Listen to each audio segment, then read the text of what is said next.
Yo, What's happening? What's the deal with the what's people, man? happening? Good morning.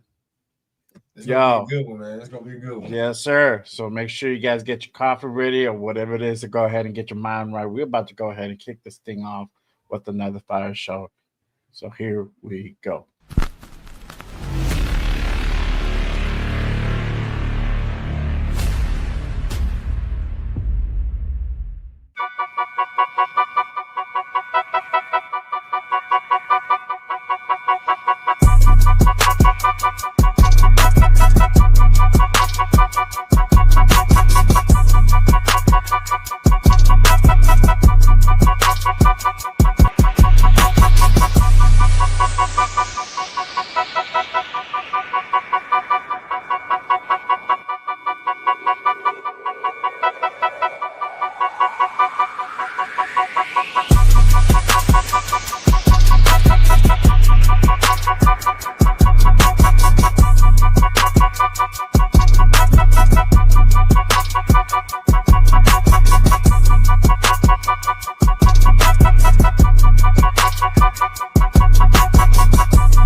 Guy, Chris, protect the shield. Good morning, brother. How you doing? My guy, Lunatic Raider, Raider Legions. What is good? We on? Oh, hey! We are. None other than Mr. Chris, bringing none other than our guy, Joe Morley, bring out none other than the Violator, Wayne Marbury, bring out none other than the notorious Mitchell.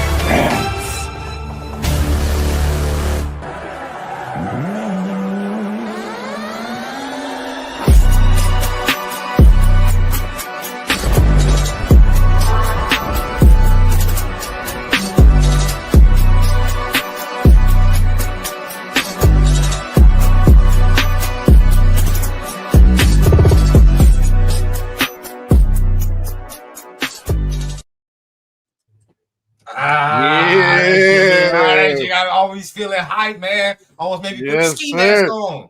Shit, oh, what's yeah. going on? About to fucking murk dudes, you know what I mean? Yeah. Well, we're about to clap some cheeks in about 2 days, so I'm ready. Yes, sir. Good morning, everyone. Appreciate you guys pulling up. Y'all already know what time it is. It's that time of the morning. So I hope you guys got your coffee, whatever it is, to get your mind right.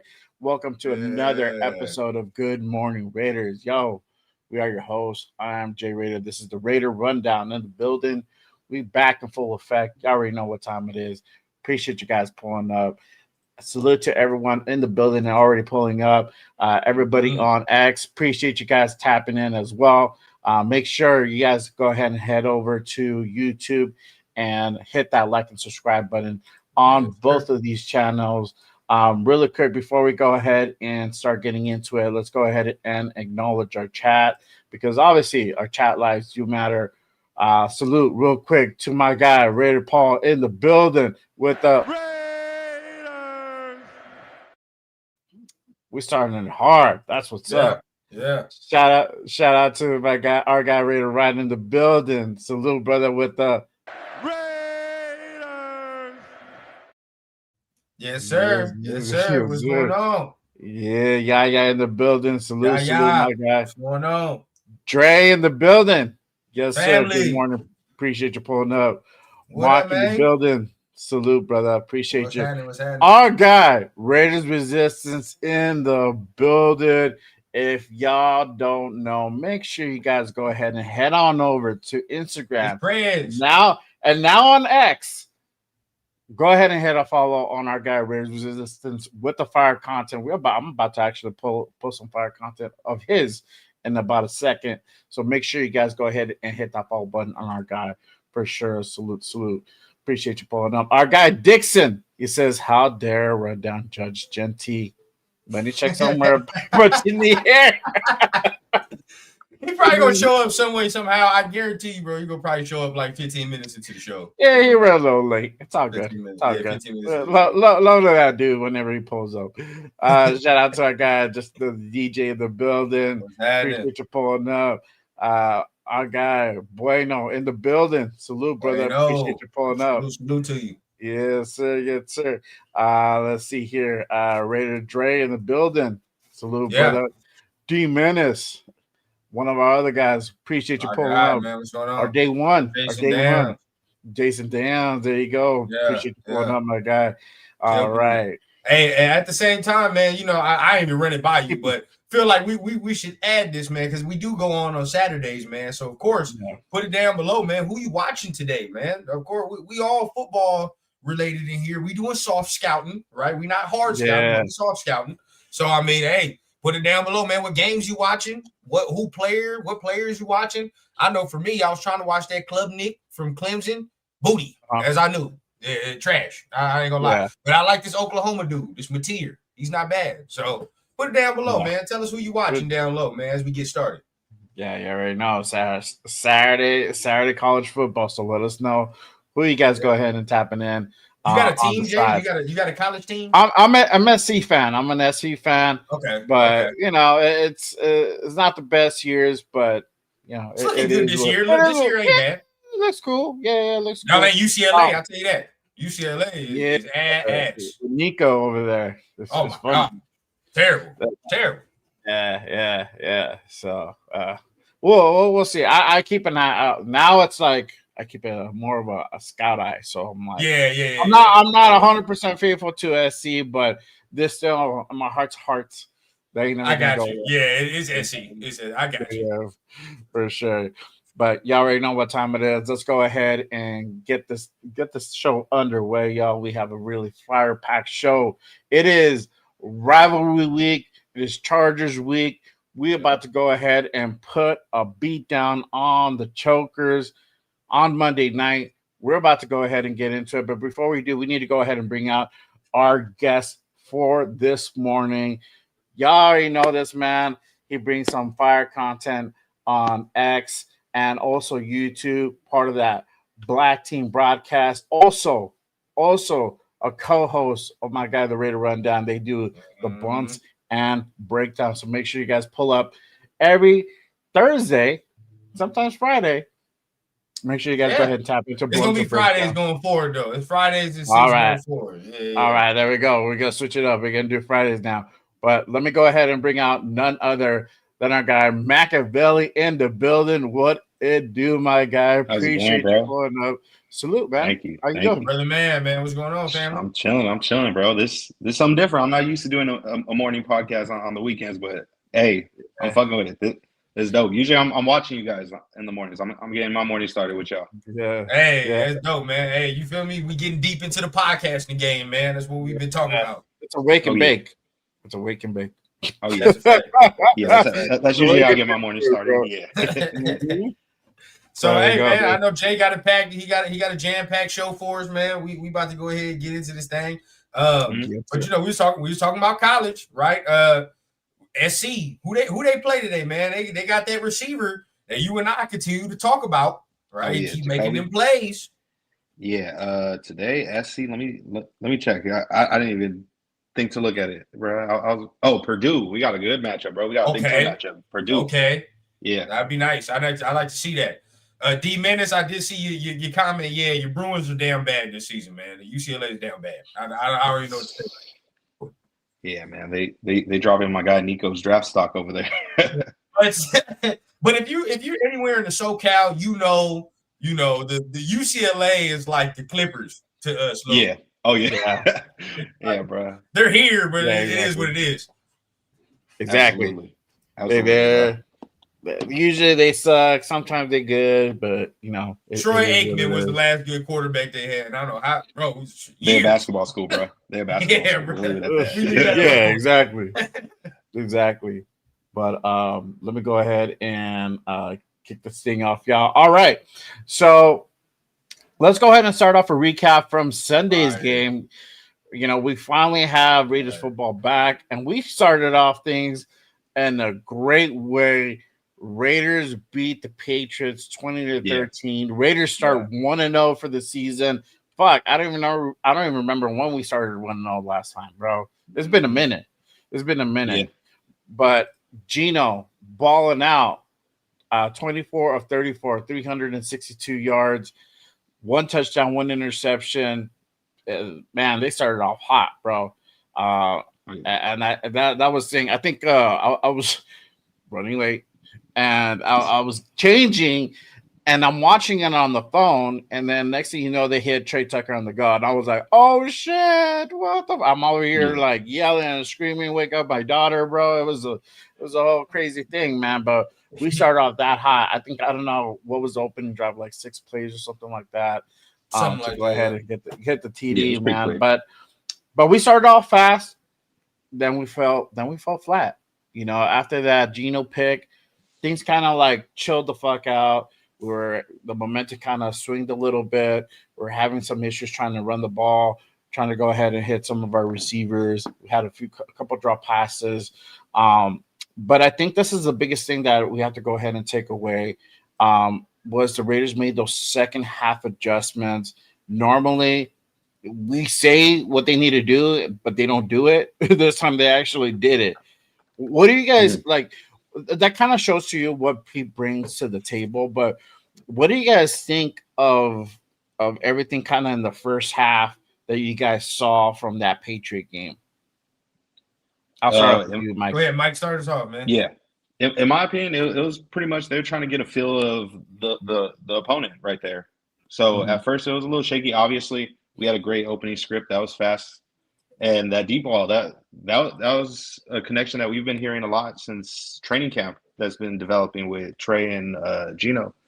So it was a great throw. I really liked it. I know a lot of people thought he was going to overthrow it, but hey, it's hard to overthrow a 4.3 speed, especially when you got an arm like that. Yeah. They figured it out, and I hope to see it this Monday too. Come in and but yeah, going back to the way the game was going for starters for the defense, it was pretty much get a feel of the Patriots offense, see what they're going to do, and then obviously we seen the second half adjustments and what happened. Yeah. What about you, Rendo? What are your thoughts on the first half and how we came off the gate and everything else that proceeded after that? Started fast and then it tempered down like you expected it to. As far as the first game goes, now you can say like it was the interception, but at the end, like the interception really to me wasn't that big of a deal just because of when it happened. Again, I don't think that was I didn't put that on like, oh, Geno, what the hell are we doing? You know what I mean? Type of throw. It was more like, well, I've said it like multiple times. We was running 4 play action plays in a row. What the hell is going to happen? You know what I mean? On the 5th one. So that's just kind of how it was. I think we was getting too cute. It was time to run the ball a little. I think we should have ran the ball a little bit more in the first half because it was working more. I think so too. In the first half. Yes. That second half, they stifled, but in that first half, we was getting yardage and we went away from it too quick, I think. So there was that. But to y'all credit, man, and this is where, this is the difference in where you can say this is where we can be different. Last year, we lose this game. 100%. Lost. I mean, Josh McDaniels, flip of the coin. Probably losing, though. I ain't going to cap. We probably losing because we would have had maybe Aiden O'Connell in there or some other bullshit. But the decision-making, though, from the coaching staff and from the quarterback allowed us to get our shit together and win the game. You feel what I'm saying? Because honestly, if you really think, we talked about it, Jay, at length, and even me and you, Mike, we're better than this team, bro. We're more veteran. Yeah. We're better. You know what I mean? And so good teams, you all know the saying, good teams find a way to win even when you're playing bad. You feel what I'm saying? Yeah. That's what we did because we did not play well. I wouldn't say it was like a great game, but we found a way to win though. Yeah. And we seen a lot of fans were stressing at the beginning, talking about, oh, it's same old Raiders. Here we go again. But it's like, guys, we're down by 3 points, and then it's a tie score. It's basically 0-0 going into the second half. Like, what are we doing? Like, I get it if we're getting fucking smacked, but we weren't, not at all. Like, it was a close fucking game, and we were in it. Yeah. Like, it was a whole lot of time. 15-minute quarters. Like, come on, let's be for real. Yeah, exactly. And then coming out of that halftime, going into the second half, with the defense, they started slow, but they came alive in that second half, and they made 4 sacks in that game. The playmakers, I got to go ahead and give the flowers to, obviously, Brock Bowers, Michael Mayer, Trey Tucker, and Jacoby doing them. Jacoby came in clutch, bro. Jacoby had really good numbers on Sunday. He had 8 receptions, 97 yards. Brock, you already know what time it is. 5 receptions, 103 yards. Trey with two receptions, but obviously with that big touchdown, 54 yards. And Big Mike, 4 receptions, 38, and coming in clutch, definitely when we needed it, extending some drives when we were on third down, fourth down situations, extending the plays, keeping drives going. So those guys definitely got to give them the flowers. Another guy I want to go ahead and give the flowers. I don't have the banner for it, but Kyle Blue Kelly, he had a really good game. Surprisingly, I was like, oh shit, this dude's a dog. He balled out. Even that PI that he got, I still don't count it. Yeah, that was super PI call. That was all clean. Just because he didn't turn his head, that's literally the only reason why he got that call. But real quick, like I saw this comment. I'm right with you, Bueno. If Pete said that, I'm looking at this comment. I'm like, what the hell? We don't know who we are until week 10. The season's about to end after that. The season's over. Usually Raider fans, Raider Nation, we like to come to the conclusion by like week 5, week 6. Yeah, like, bro. I need to know. Let's bring out. Do we need to bring out the mock drafts or what are we doing? God damn. Yeah, exactly. Start those 2026 ones early. If we still trying to struggle to find the identity by week 10, I think we already know the answer of what this season gonna be. I ain't even gonna cap. Yeah. Shit. But I ain't gonna lie to you though. We pull off a win this Monday, bro. I might be talking about shit. We win the division, dog. We fucking everybody up. Oh yeah, like 100%. I'm glad we don't play tomorrow because we get to see everybody. You know what I mean? You got the Chiefs playing, you got the Broncos playing. Oh yeah. Broncos play the Colts too. That's not no like fluff game to me. It's not no fluff game. Oh yeah, that's gonna be a good one. And in my opinion, that's who I would say, based on what I've seen just from off week 1, I'd say Denver's probably the more serious threat that I would be more worried about than the two teams that obviously played last week. Their defense is that offense is ass to me. Yeah, bro. Fuck Bo Nix, bro. I'm not scared of that. But that defense, no, that's a threat. That's a threat. You got to worry about that. Yeah, definitely got to go ahead and respect that for sure. But let's go ahead and get into the much anticipated Raiders versus Chargers week 2 Monday night game. I'll be there, man. I can't wait. But let me go ahead and Hey, in lieu of today being fight day, I want to go ahead and do a tell of the tape. Fire. And the tell of the tape here. Let me go ahead and bring this up. Yeah, let's go.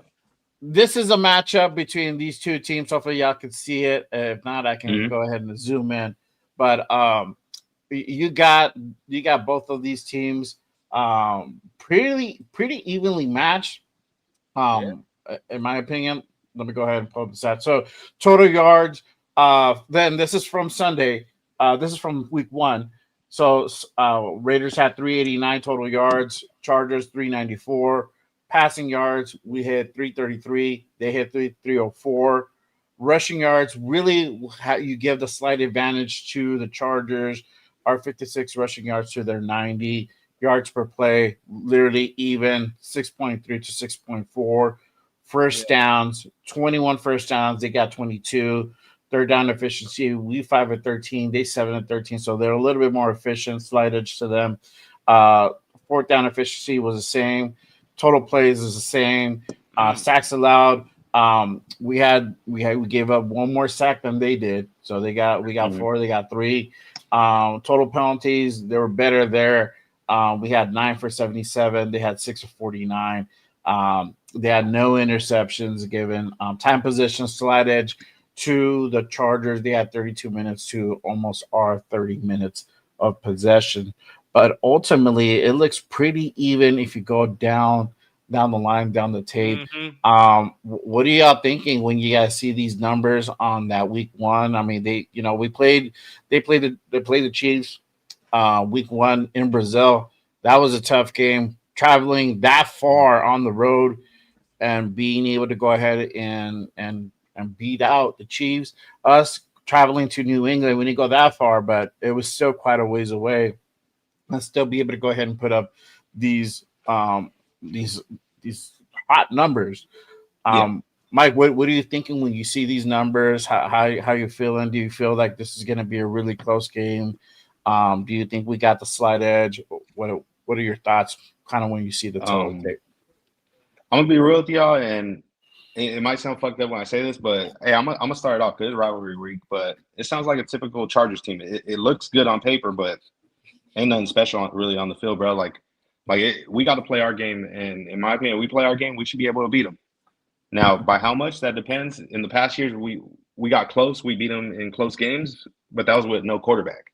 Now, obviously, we got the man pictured on the screen. We got Geno Smith at QB1, so I like our chances a lot better this year, I'd say. As long as we protect Geno, keep him upright, we'll be fine.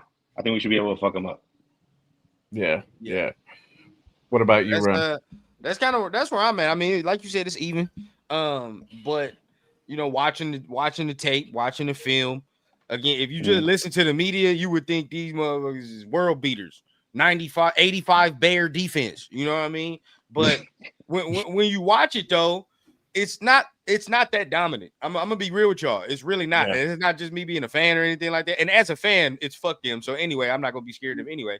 But Mike and I watched it, bro, and tell me if I'm lying, Mike. It's not dominant that you're seeing. Like their pass rush was okay. Like they weren't even getting to Mahomes like that. You know what I mean? And that's the thing. Now, their run defense is good. I will say that, right? I'm not going to sit out here and say it's not. Their run defense is nice. That's where they're going to make their bread and butter.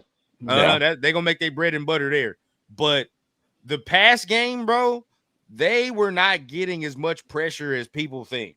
And Mahomes, it was more of a product of Mahomes ain't finding nobody open, so he got to run and do something rather than how we saw in the Super Bowl where he was running for his life. You feel what I'm saying? Like it wasn't that. It was not that. So if we get that type of protection, like we kind of did, you know, it wasn't terrible in New England, but if we better and we get that type of protection, oh, bro, we gonna kill them. We gonna shred them. Who is who's their number one corner? Y'all let me know. Who is it? Oh, I pulled that up. I think it was. But it's tricky for real. Still, whatever. You gotta search it up. If you don't even, we don't even know for real. And then you know what I mean? Like it's they corners suck. It don't even matter, bro. Bro. I'm keeping it a bean. Their secondary's trash. That's the weakness of the defense. So if we got time, it's gonna be real. It's gonna get real. Oh yeah. And I like our chances, honestly. Offensively, I feel like they don't really match up well against our receiving core. Even though I know last week certain reporters from a certain team said that they're not stressing, they're not worried about our receiving core. But hey, man, I'm sure now they know they got informed real quick. So we gonna see, bro. And I don't like whether the guy behind me, if he play or not. I still like our chances and the way we match up against them because. I seen it in the comments. Somebody mentioned it, but big play Trey, bro. I don't think they got to answer for a big play Trey. Now, Brock, that does hurt. I ain't gonna cap. That does hurt. If you don't play, yes, you know that's a loss. That is a loss, significant. But I believe in Mayer, right? He's not Brock Bowers, so he is not gonna do what Brock Bowers is going to do, right? So let's not even expect that. But I do think he can move yardage though. He can move the chains. That's where I'm at. Yeah. Okay.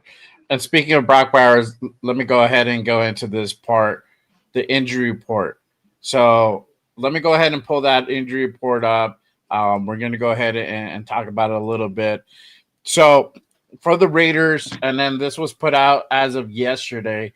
So on our side, we got Brock Bowers. He has a practice, since Thursday, a knee injury. So we don't know. I heard that it might be an MCL sprain. I've heard like different things. So we'll see what happens today. I don't see him practicing today, but I see him most likely starting on Monday. You know, don't quote me, but that's what I feel heart to heart. I feel that he's going to go ahead and play. Now, when I say this, I say this also with a grain of salt. we are going to see Brock play, but not as much as we would think he's going to be involved. I think Limited, Pete's going to go ahead and protect him, maybe and put him in certain situations, and kind of either have him there as a decoy or just have him there when if he don't the practice ball's going to go to today, him. to me, if he don't practice today, it's a wrap. Well, not a It's wrap, but it's possible, but some of them dogs, bro, like we seen it before, even with Max, where it was a rare occasion where all week ain't practice and game day show up, game time decision, he playing. Who knows? true. Maybe they just reserving him for this moment, and they're like, "Yeah, bro, you don't need to practice. We know what you are. Just preserve yourself for Monday." Yourself. Yeah. And that's the thing. And this is where like the rivalry comes into play. You got mind games that happen between Pete and Harbaugh. They do this type of shit. So don't everybody out there watching, don't get it fully twisted. Say, "Oh man, we're not gonna have Brock." No, Brock they do definitely that, still be Brock can still definitely play on Monday. It's just a mystique right now. It could be a lot like a last minute decision. Pete could be like, "All right, you're gonna go ahead and start. You feel good? Get that cortisone in. Cool. You feeling good? All right, let's go." It might be that type of decision. So I'm gonna go ahead and share this pick, and I sent this to my chat, to my group chat, the Rated Connection. We were talking about this last night.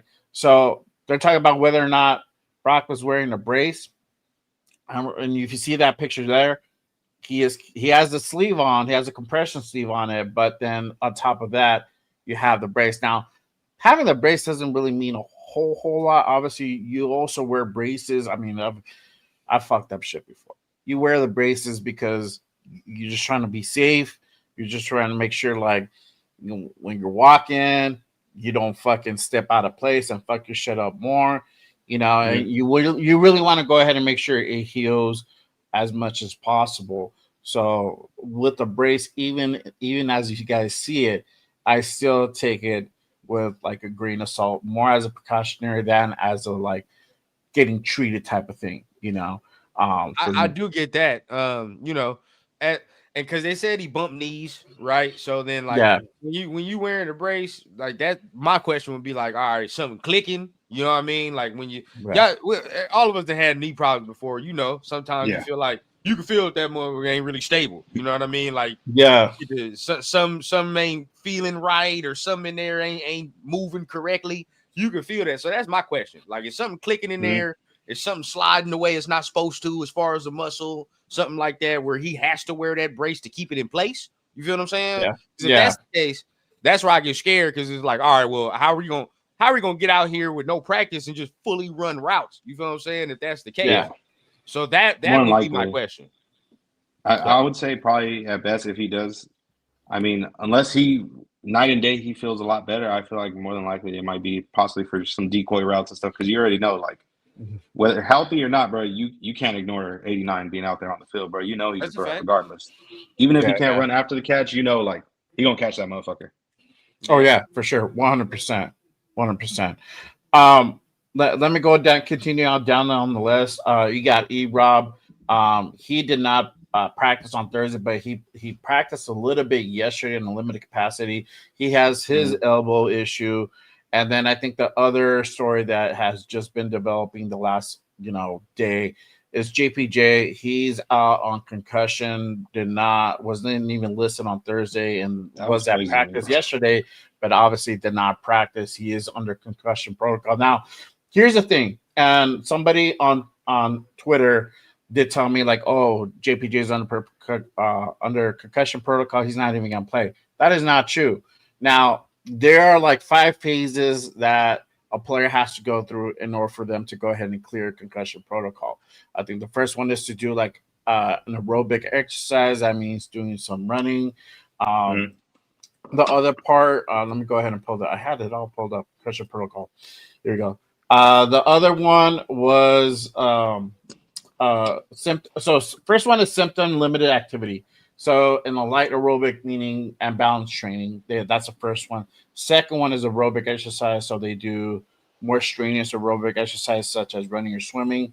The third phase is football specific exercise. So they start participating like in non-contact drills. The fourth one is when they start doing club-based non-contact drills. So they start participating in practice. That's that limited capacity. And then 5 is full football activity. The player is cleared to return to full football. So once they clear the 4 phases, if they're good with that, then they get cleared to go ahead and return to full active football contact.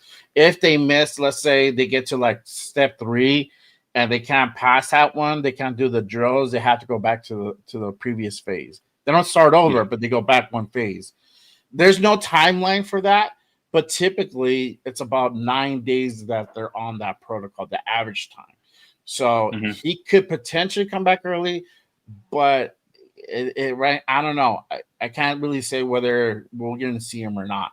But that's kind of the concussion protocol that I kind of wanted to go over and let people know that there's no clear timeline on it. It honestly depends on the person, on the player, and the severity of the concussion.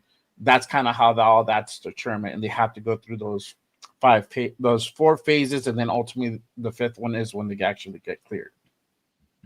But continuing on further on the flip side for the Chargers, Elijah Molden, he did not partake practice yesterday. Denzel Perryman, he's out for this game, so he is not going to be a factor for this game on Monday. Deshaun Phillips, he's another linebacker. He did not partake on Thursday, but had limited practice yesterday. And still, I guess he came back from his calf injury yesterday, so he's at number 1 corner on their side. So, yeah. Real quick too, I'm on the JPJ injury. He's probably not playing this week. This week. And look, too soon. Yeah, he's probably not playing. And see, this is how my mind goes different places. Jay, you already know. My mind goes places. This scares me, dog. This scares me for future shit. You want to know why? Because if I don't think it's gonna happen, but if Kappa goes out there and plays fucking adequate, I can see this coaching staff fucking around. They was already flirting with it, right? Yep. JPJ or Alex Kappa, all training camp, right? Even when JPJ got the job, Pete backhanded ass gave him the job pretty much because he was like, well, Alex Kappa was hurt, so he ain't really have no chance to compete and all. If Kappa plays adequate enough, I can see these motherfuckers trying to say, well, nah, JPJ, you sit on down. You sit on down and let Alex Kappa go in there. And that, I don't know for long term is going to work. Now, if he's just better than him right now, then he's just better than him right now. But we saw them flirting with it before already. They was already trying to do it. Just Kappa was hurt. So this could be that opportunity that the staff was waiting on. Yeah. Yeah. If JPJ can't go, definitely Kappa will get the start. Yeah. I don't know. I don't know how he has, I don't know how long. I think he's been practicing, but I mean, how good is he going to be? He did not have a good year in Cincy last year. No. And that's a scary part, how big of a factor is he going to be if he does get plugged in on Monday, right? Hey, what up, big dog? Are we going to go ahead and see Geno scramble a lot? It might be a possibility now. I'm glad that we have him and he can do that, but also too, he shouldn't have to do that because we saw what he can do if he has time in the pocket. He'll slice up motherfuckers 2 ways from Sunday if he has time in the pocket. And we saw what that O-line can do once they open up lanes. We saw that briefly. But if they can't, we also saw that, and that was kind of shades of last year where we had trouble establishing the run game, and this offense is really predicated on the run game. So there's a lot of questions on how that's going to go ahead and come about on Monday if Kappa does go ahead and get the start. What are your thoughts, Mike, if Kappa does go ahead and get started on Monday? If he gets to start Monday, I hope he's ready for them twists and stunts, because if not, it's going to get real nasty. Yeah, because I know, like we were saying, like rundown, piggybacking off what he said, he was originally kind of notched in as the starter before he got hurt. I feel like he might do fine. I feel like the reason why he was horrible at Cincinnati was the fact that it was just a complete different blocking scheme. So that was horrible. Now, do I think he's going to look like a superstar? I can't say that. I don't know. But I just hope he does a serviceable job to protect Geno in that case. And I feel like a big reason also why he didn't see the field is because JPJ is that talented of a player where you can't not have him on the field. Now, obviously, we would like to see him at center, which got Jack that just commented that said. Hopefully, we get to see that during the year. But as of right now, I mean, Jordan Meredith is doing a solid job. But let's see. Hopefully, they find a way to work together. Because Meredith as a guard, what would you say? He was average, maybe a slightly above average, right? Slightly above as a guard. As a center, that's what he is too. He's average, slightly above, right? So what's the difference, right? Me personally, if Kappa does play well, that's a big if, but if he does, right? You know who I want to take out of that goddamn offensive line. Right there on the left. Right there on the left guard. I'm tired of it. Number 66. I'm done, bro. I'm finished. Okay. I'm finished. No more. Bro, that was week 1. Yeah, it was week 1. Sure, whatever. But that's supposed to be coming out party to say I've changed. This is it, right? Like, it's time for my money. No. And matter of fact, in contract negotiations, that he probably lost money on that game right there. Ain't go cap last week. He probably lost bread by how bad Parham played. So for real, we put Meredith at the left. If Kappa ends up playing well, put Meredith at the left. Put JPJ at center, bro. Come on, man. You should leave that Parham alone, Dad. Hell no. Wrong. Because we expect things, bro. And you know what? I've come to realize this. The players that I'm like tough on, these are the ones that we drafted and I expected shit from. And that's why I'm so disappointed. Parham got drafted. I expected things. You feel what I'm saying? I said, oh, yeah, there we go. We got alignment. Versatile. Can do what he needs to do. Wrong. We do not. So I don't know what needs to happen over there, bro. But I don't know. Yeah, for sure. 100%. I think if the situation calls for it, I think we'll probably start rotating in Caleb Rogers, bro. He was inactive, wasn't he? Wasn't he even inactive? That's not even a good sign. Yeah, they might have to elevate him this week if JPJ is not playing. Oh, yeah, he's getting elevated. 100%. So you might have to rotate him in just in case, for whatever reason, something does not work out, and you have a little bit more depth, and you might see a different look from Rodgers than you would as Kappa. But we're not playing like we were playing the Chiefs or even the Broncos too. Like I'd be like, shit, you know what I mean? Like we going against Chris Jones, we going against some of these DTs, but I don't think the Chargers interior is like all that great, to be honest. Like they're cool against the run, but as far as like the pass, like I don't think they're all that great. Yeah. So I was about to ask you that right now. What are your guys' thoughts? Like obviously it's looking like more than likely if JPJ don't play, it's going to be Kappa starting. Obviously we don't think they're that great against the pass, but how much do you think that's going to affect our running game possibly Monday night? Go ahead, Jay. Start off. Yeah, let me go ahead and put this topic on, and I'm glad you brought it up, Mike. Yeah, can that O-line bounce back after mid performance? I mean, and I say mid because it really is that. We saw good and bad, right? We saw it in waves, in my opinion. They started off hot, got great protection. Geno had time in the pocket at times, and then there was a lot of time where we couldn't get the run game going. He got 4 sacks on him. That's a lot. That's a lot. So I hope, and this might be a situation where they might have to go ahead and really play that 12 personnel, and they might bring in. If Brock Bowers is going to play in a limited capacity, you might see Ian Thomas be lined up traditionally. You might have Mayer lined up on the slot on the outside, or you just have Mayer play traditional. You might have to see that more often. I mean, we saw a play where they had Brock come in and play fullback for that Jeanty touchdown.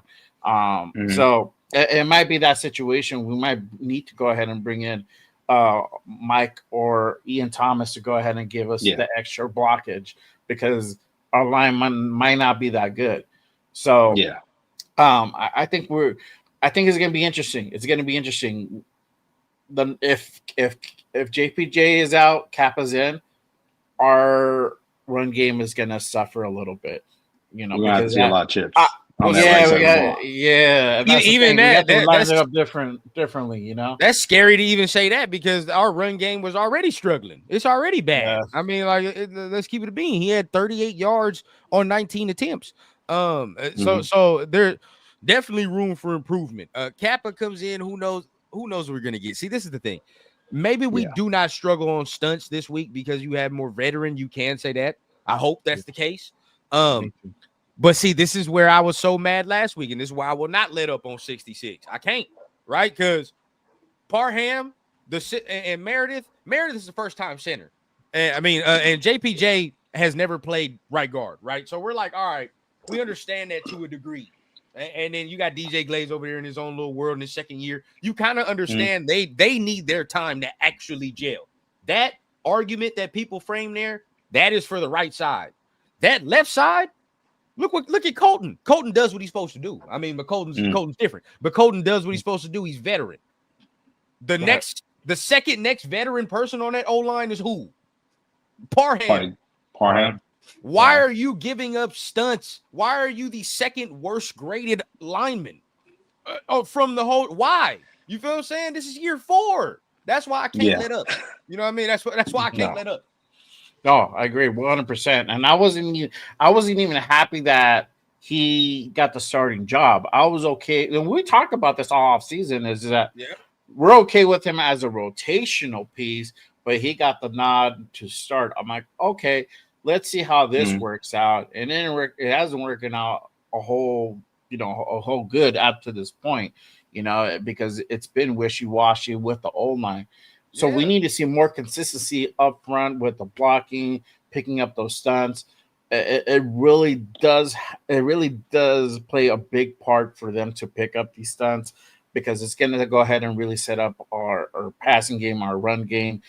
Because if not, we're going to have to go ahead and do a bunch of swing passes. We're going to have to go towards the edges to go ahead and start, establishing the run game. Ain't no Andre to go inside all the time. Year, right? And ain't no Andre James to blame this year. There is none of that, right? Y'all Meredith. Y'all like JPJ as a fan base. And I'm not talking about y'all handpicked them. Yeah, you feel what I'm saying? The coaching staff, they handpicked y'all them. Told us that's what y'all like. And even the fans. Y'all came out here and said, we like Meredith. We like JPJ. Ain't no goddamn Andre James situation going here where you could just blame him and man, he's just so booty. No. Now we looking.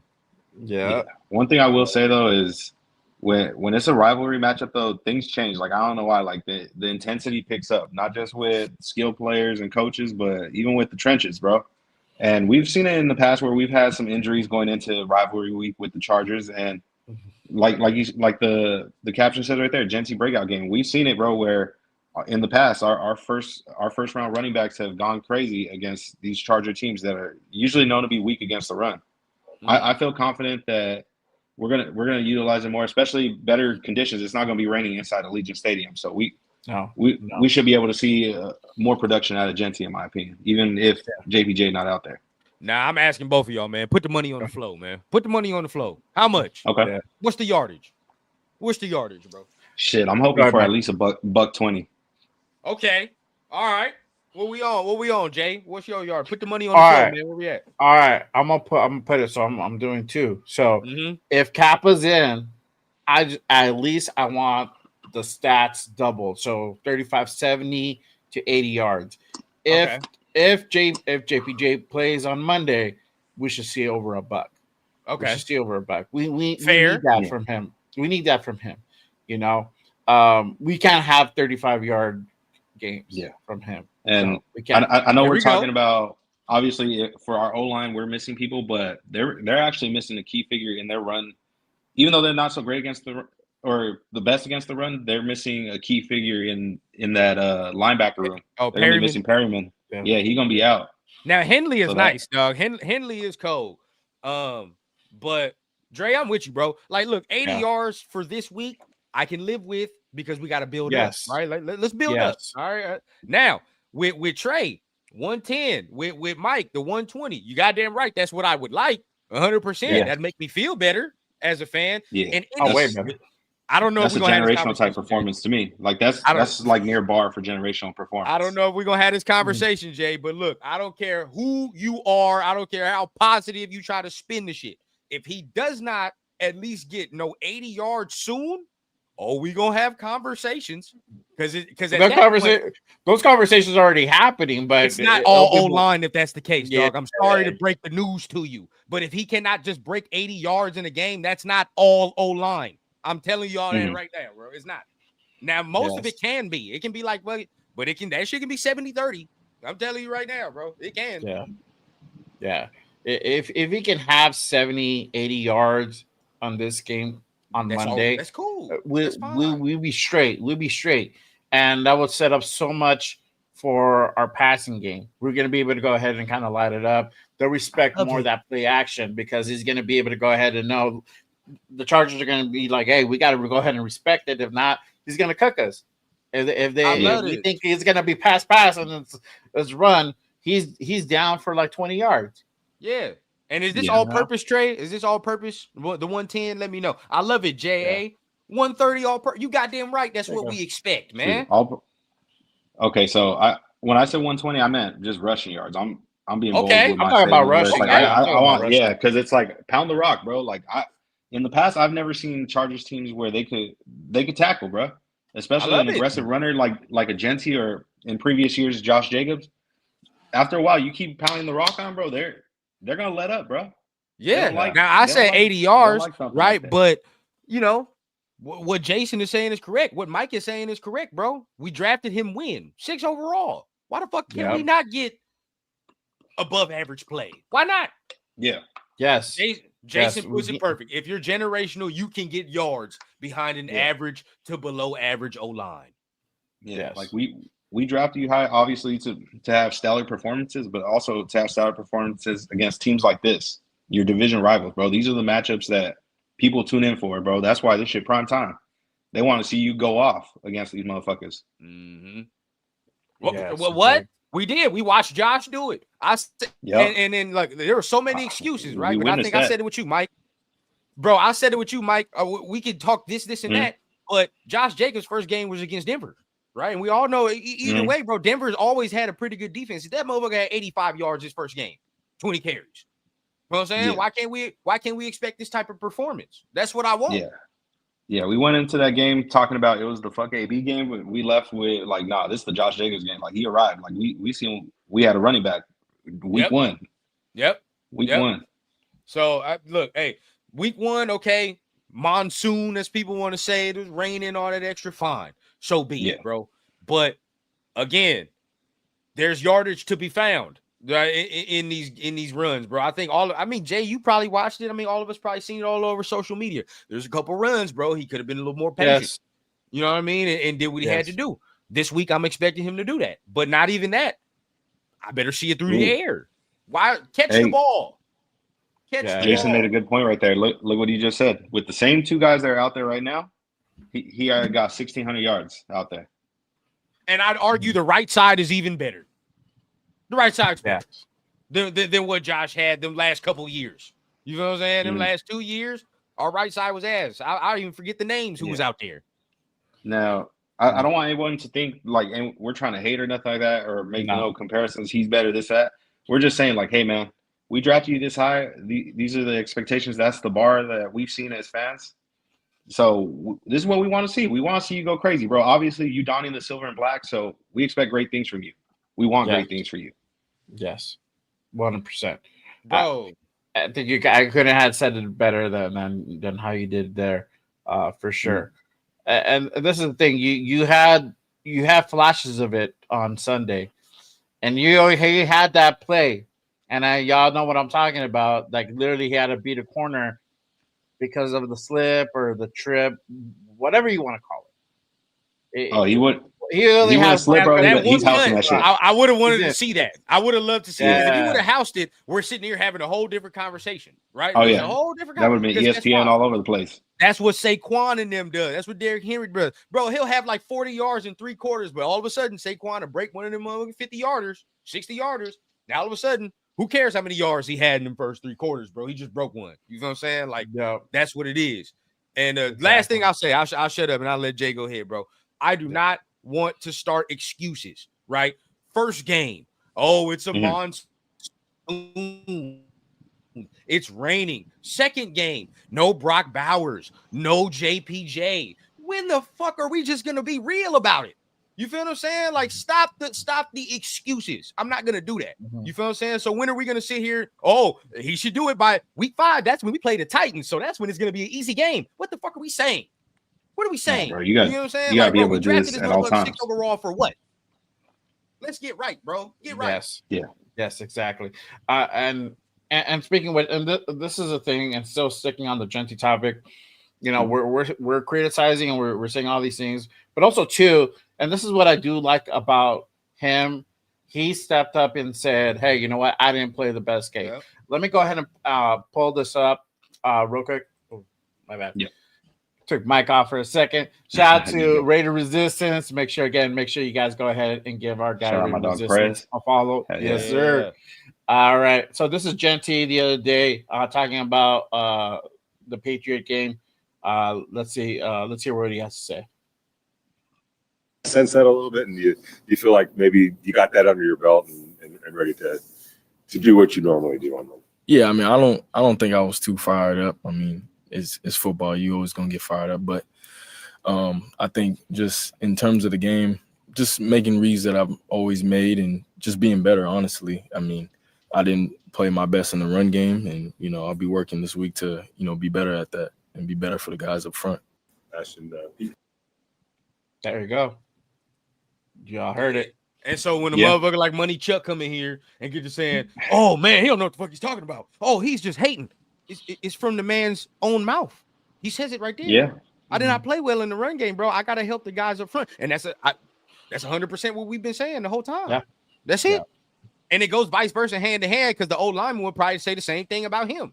So, or say that they got to help him out because they didn't play well. So it all goes hand to hand, bro. Two things can be true. It's not always black and white. Yes, exactly, for sure.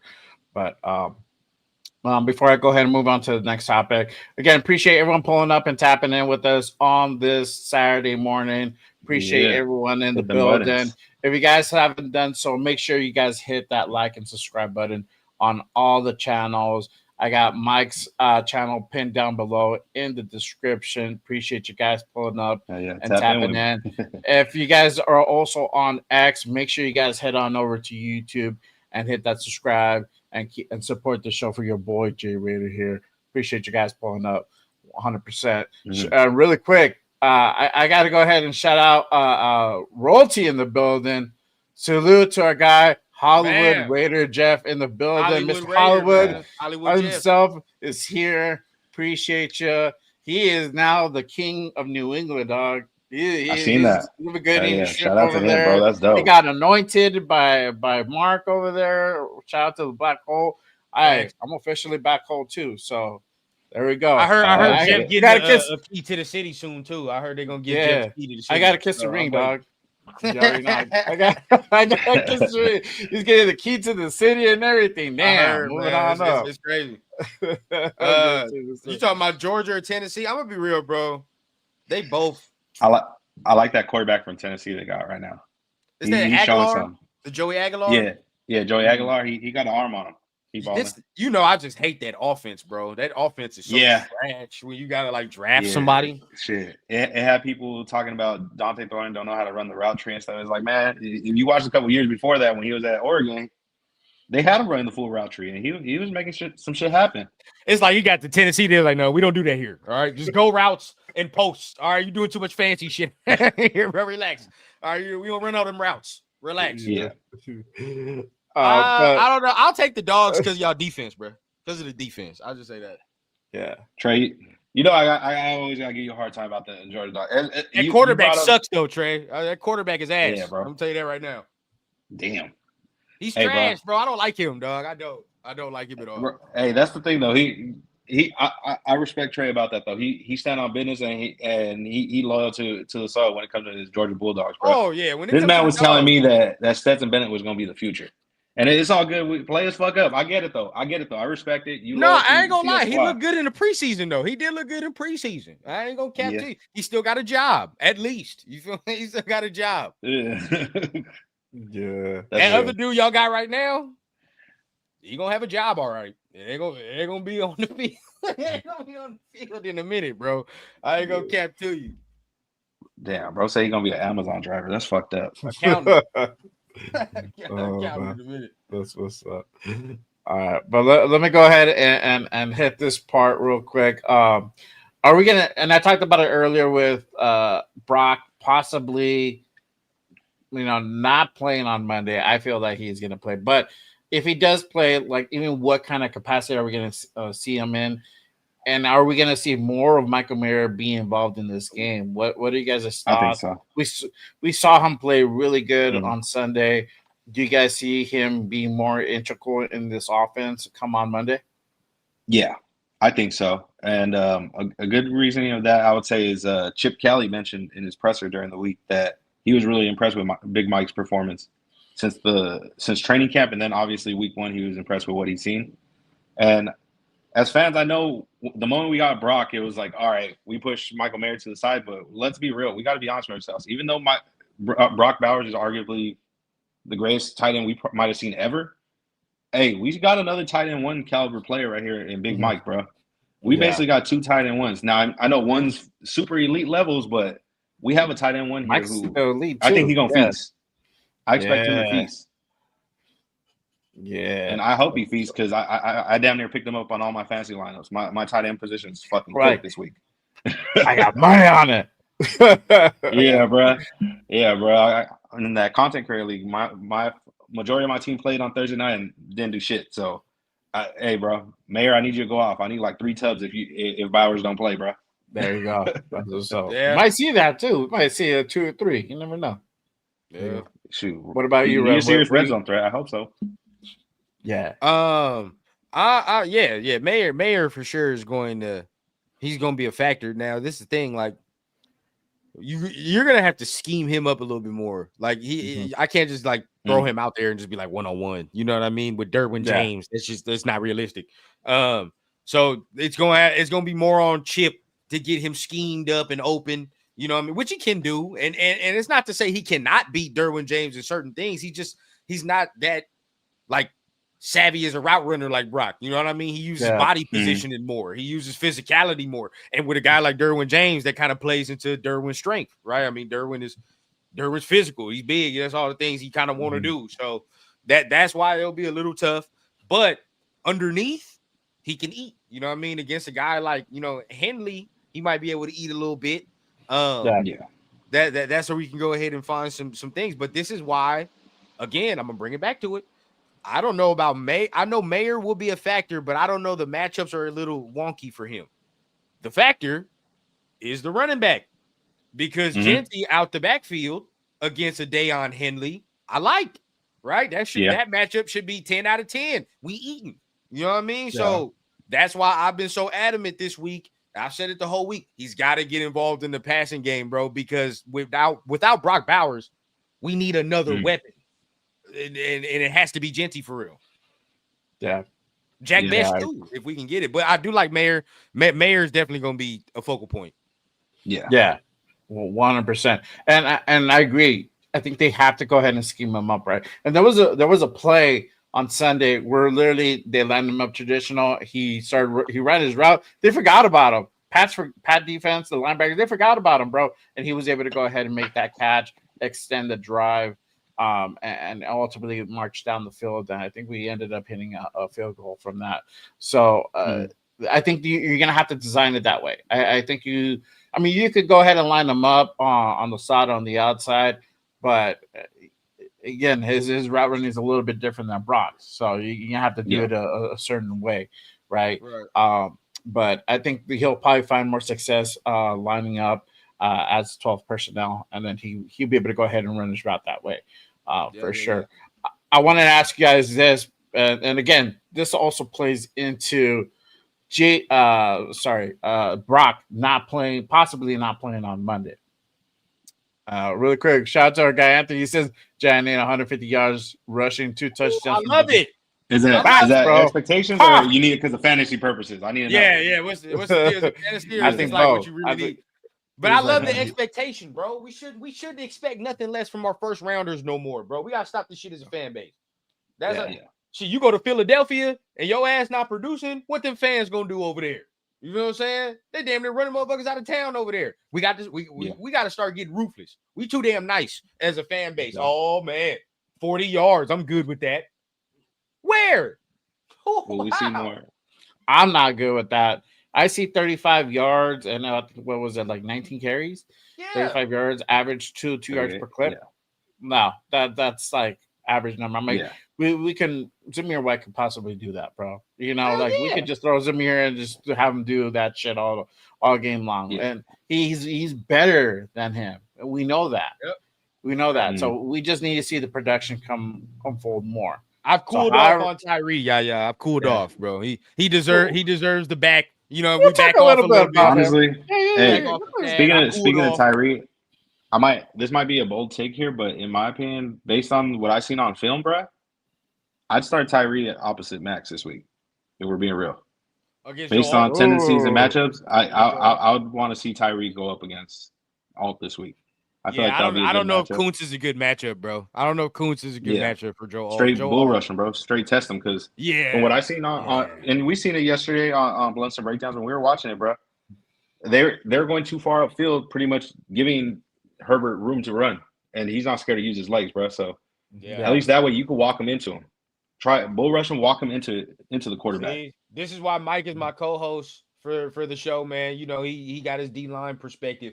But he absolutely right. Like, the more you think about it, bro, like the Malcolm Kuntz and Joe Alt is not a good matchup for Malcolm Kuntz. It's not. I'm just keeping it a bean. I like Malcolm. I know we all like Malcolm, but you need a little more. You need a little more, bit more rocks in your pocket when you fucking with him over there, bro. I ain't gonna cap to you. And especially if you're talking about Kuntz is not at 100%, because what I saw last Sunday is not him at 100%. He ain't there yet, where I'm used to. I don't know about y'all. Y'all can let me know. But Kuntz ain't as quick as I'm used to seeing. You know what I mean? Even in the preseason, I'm used to him being like the first motherfucker off the line. He's back there. Now I'm like, you know what I mean? It's not as fast as I'm used to. Shit, even Tyree look a little quicker. You know what I mean? Compared to what I'm used to seeing. So it's like, I don't know. As far as Tyree, I backed off because of last week. He had a pretty good game. He had a sack, all that. We can't say nothing. Right? We got to be fair. The other person that I feel like a lot of Raider Nation like cooled off on too was, since he got traded to us, was Thomas Booker. Yeah. Booker. A lot of people cooled off. We seen that pressure. We seen him get a baldy breakdown. We're like, oh shit. Okay, we might got one.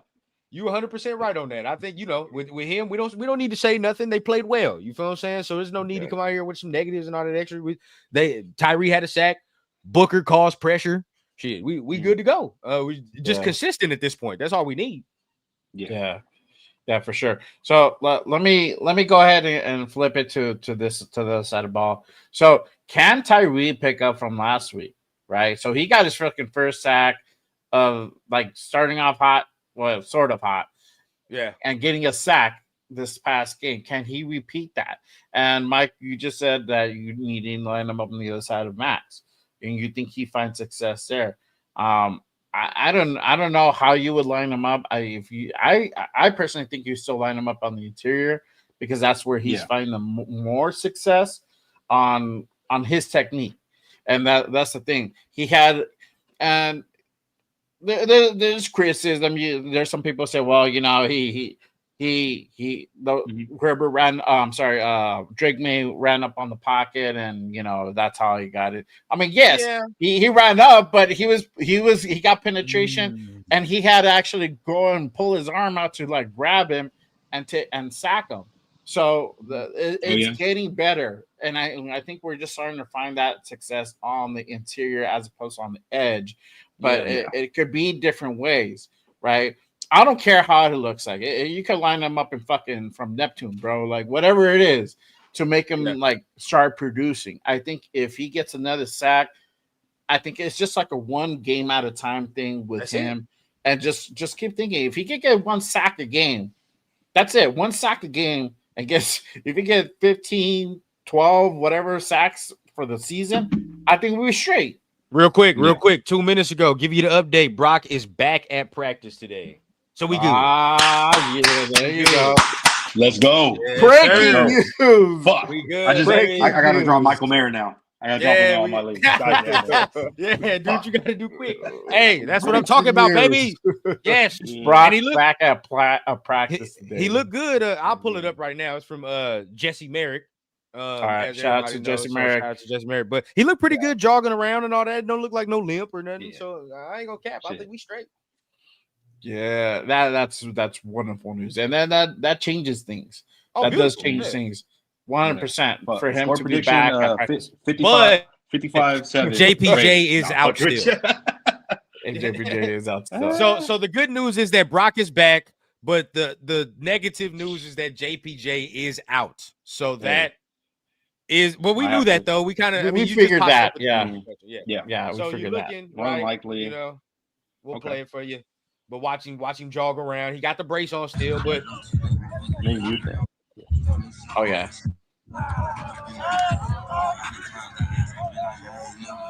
Where are you at? Oh, I see him now. I see the goat. yeah.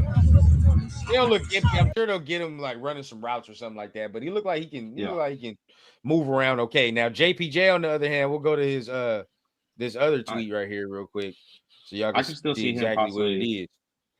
Yeah, I can still see him possibly. Yeah, he's I don't gone. know. He's I can out. still see limited reps. I don't think they're gonna go full all in with Brock at the moment. Obviously, you want to take care of your franchise player right there. Yeah.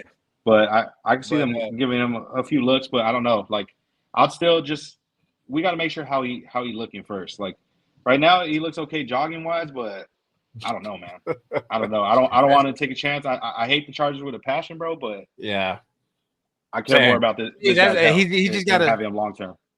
He's got to test it today. You know what I mean? But you know the fact that he can do that, really, real talk. We all done had some knee injuries, bro. You know, if your shit really hurting, bothering you, I'm not getting out that motherfucker jogging like that shit. Yeah. If it's really bad, But you know, as of right now, I'm happy to see that, bro. At least we have that news. Now, JPJ on the other hand, we already know he was gonna miss miss time. So expect to see Kappa. Shit, more than if I were them, worst case scenario, bro. If you have to, fucking shift fucking wherever you're gonna run it. If you have to shift Mayer to fullback right there alongside him, bro, and you have a lead block. For the running game and passing game, obviously, you know, we can air it out or we got a bunch of weapons right there. Somebody's gonna get open, bro. Somebody's gonna get open right there, whether it's the running back or Mayer. Yeah, appreciate it, by the way, man. Yeah, and then since you're on that topic, I want to go ahead and ask you guys this. And even now that we know that most likely Brock will go ahead and play on Monday, it's like probably like 90%. We'll see, are we going to see more of Thornton and Besh involved in this game? You know, we saw them. We saw them involved last game, but it was very limited. Very limited. Are we going to see them more now with this game on Monday? If they decide to go ahead and just kind of dial it back a little bit on Brock, are we going to see more of Thornton and Besh being involved in the game? What are you guys' thoughts? I feel like it's going to vary based on the pressure that we allow. In the running game and in the passing game, I feel like it's going to vary there. Like if we're not able to really air it out because obviously we're not going to have the time, then I could definitely see a Jack Besh more involved in the game where he's somebody that you could depend on him in those 6-7 yard curl routes or on those slants where he's going to catch the ball. That catch radius is there and he got aggressive hands. He's not scared. And also you could elevate him and use him in run blocking ability too. He could block like a motherfucker too. Yeah, for sure. What about you, Ren? Do you think we're gonna see more Thornton and Besh? Hell yeah. I think with Thornton, bro, Thornton's gonna be out there anyway because there's not a matchup. There's matchups on there's matchups on the secondary, bro. That there's not good for them. I'm telling you, I really think their secondary sucks. But as far as like Besh, it's toss up, bro. It's toss up. I don't know why he doesn't play more, to be honest. I know some people are going to oh, well, I don't see it. But literally every time he plays, a catch is made, right? Like, or something happens, bro. It's like he makes plays. So it's like, why would I not want to see more? And shit, he's a second round pick. Of course, I want to see him on the field. I don't want to see that wasted. You know what I mean? Yeah. I think we can actually get something from him. So if Brock wasn't playing, I would have been 100% certain that, or 90% that probably you see him Besh if Brock not playing. But Yeah. now that Brock is, well, you still might see Besh because I mean, like y'all saying, Yeah. if Brock is in that limited role, then we can still get that physicality that we'll miss from Brock from Besh because he plays kind of the similar way. So might be able to do that. Elander Roberts is playing, by the way, Jack Kennan. Yeah, bro. He rocking the bionic elbow. He got that. He's the knee brace on his arm. bionic man. Yeah, he's bionic man. This kid for sure. And let me ask you this. So overall, I mean, you just said it right now, Run. But how do you think the Raiders are going to do versus this Charger defense? You know, Perriman is out. He's out. I think still is their number one corner on their side. They had somebody else go out, Elijah Molden. He's questionable at this moment. I don't know if he's going to be out. We'll probably find out either later today on their side. But how do you think we'll do against the Chargers defense as a whole? Go ahead, Mike. Go ahead, Mike. I think we'll do solid. It's going to depend on that right side. I feel like that's going to be like the key X factor to how the offense performs this week is that right side of the O-line. Can they hold up? Can they stop Khalil Mack, if we're being real? From what we've seen on the film, that's who the big threat is. Even though a lot of people may think he's old or want to call him washed, no, that's still 52, man. He's still a threat right there on that right side. So as long as they protect him, I think we'll be fine. But yeah, we really got to get the run game going this week. If we want to really be able to get the offense fully going, we got to get the run game going for sure. Yeah, for sure. I agree. The run game is key here for them to be able to go ahead and really set it up through the air.